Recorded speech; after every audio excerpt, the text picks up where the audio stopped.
Ulangan bab 22. Apabila engkau melihat bahwa lembu atau domba saudaramu tersesat, janganlah engkau pura-pura tidak tahu. Haruslah engkau benar-benar mengembalikannya kepada saudaramu itu.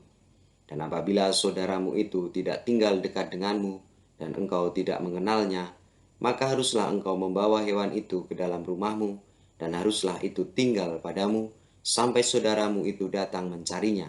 Engkau harus mengembalikannya kepadanya. Demikianlah harus kau perbuat dengan keledainya. Demikianlah kau perbuat dengan pakaiannya. Demikianlah kau perbuat dengan setiap barang yang hilang dari saudaramu dan yang kau temui. Tidak boleh engkau pura-pura tidak tahu. Apabila engkau melihat keledai saudaramu atau lembunya rebah di jalan, janganlah engkau pura-pura tidak tahu. Engkau harus benar-benar menolong membangunkannya bersama-sama dengan saudaramu itu. Seorang perempuan janganlah memakai pakaian laki-laki, dan seorang laki-laki janganlah mengenakan pakaian perempuan, sebab setiap orang yang melakukan hal ini adalah kekejian bagi Tuhan Allahmu.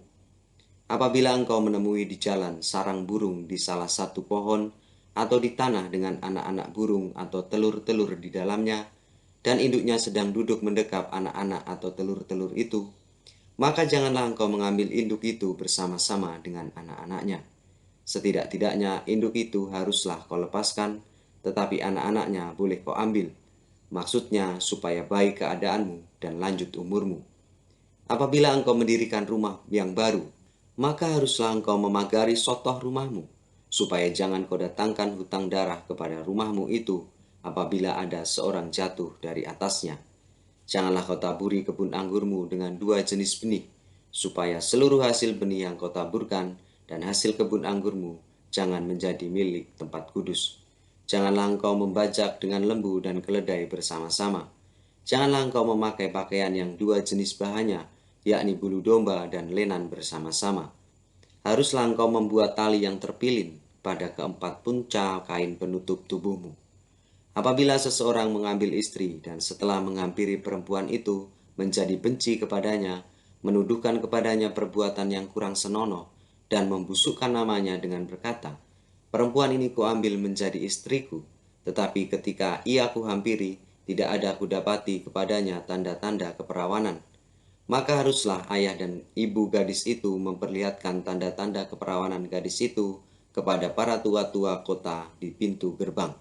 Dan ayah si gadis haruslah berkata kepada para tua-tua itu, "Aku telah memberikan anakku kepada laki-laki ini menjadi istrinya." Lalu ia menjadi benci kepadanya, dan ketahuilah, ia menuduhkan perbuatan yang kurang senonoh dengan berkata, "Tidak ada kudapati tanda-tanda keperawanan pada anakmu." Tetapi inilah tanda-tanda keperawanan anakku itu. Lalu haruslah engkau membentangkan kain itu di depan para tua-tua kota. Maka haruslah para tua-tua kota itu mengambil laki-laki itu, menghajar dia, mendenda dia 100 shikal perak, dan memberikan perak itu kepada ayah si gadis, karena laki-laki itu telah membusukkan nama seorang perawan Israel. Perempuan itu haruslah tetap menjadi istrinya, selama hidupnya tidak boleh laki-laki itu menyuruh dia pergi.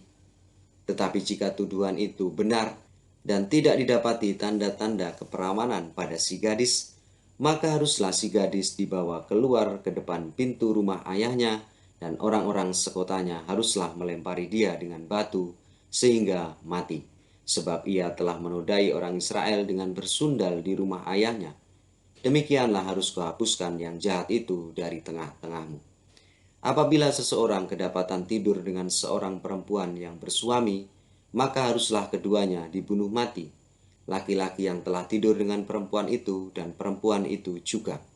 Demikianlah harus kau hapuskan yang jahat itu dari antara orang Israel.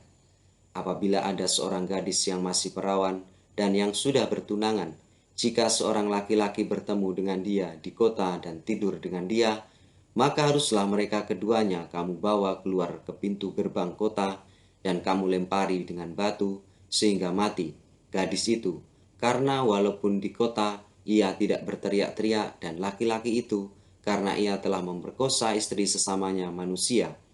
Demikianlah harus kau hapuskan yang jahat itu dari tengah-tengahmu. Tetapi jikalau di padang laki-laki bertemu dengan gadis yang telah bertunangan itu, memaksa gadis itu tidur dengan dia, maka hanyalah laki-laki yang tidur dengan gadis itu yang harus mati, tetapi gadis itu janganlah kau apa-apakan. Gadis itu tidak ada dosanya yang sepadan dengan hukuman mati, sebab perkara ini sama dengan perkara seseorang yang menyerang sesamanya manusia dan membunuhnya. Sebab laki-laki itu bertemu dengan dia di padang, walaupun gadis yang bertunangan itu berteriak-teriak, tetapi tidak ada yang datang menolongnya. Apabila seseorang bertemu dengan seorang gadis yang masih perawan dan belum bertunangan, memaksa gadis itu tidur dengan dia, dan keduanya kedapatan, maka haruslah laki-laki yang sudah tidur dengan gadis itu memberikan 50 shikal perak kepada ayah gadis itu, dan gadis itu haruslah menjadi istrinya, sebab laki-laki itu telah memperkosa dia. Selama hidupnya tidak boleh laki-laki itu menyuruh dia pergi. Seorang laki-laki janganlah mengambil istri ayahnya, dan janganlah menyingkapkan punca kain ayahnya.